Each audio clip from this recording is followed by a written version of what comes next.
sariwang. Lagay tayo naman ng bawang. Bawang natin ng konti. Ilagay na po natin ng bawang.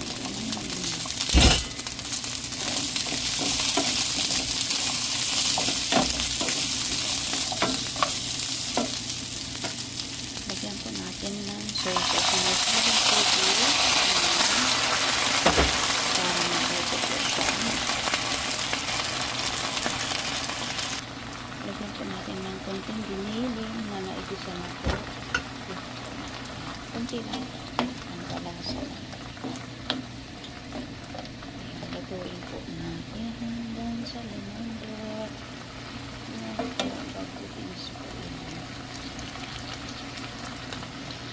Taktakan natin ng magic black pepper.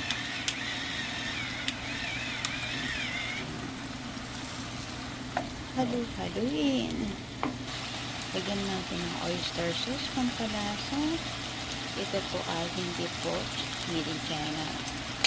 Sa Hong Kong po ito. Hong Kong.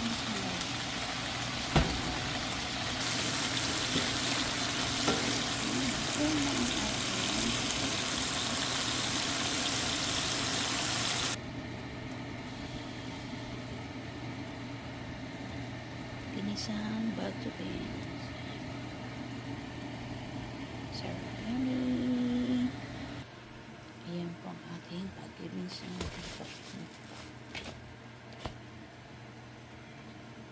Hanggang sa muli po. Maraming salamat. Bye-bye. Thank you.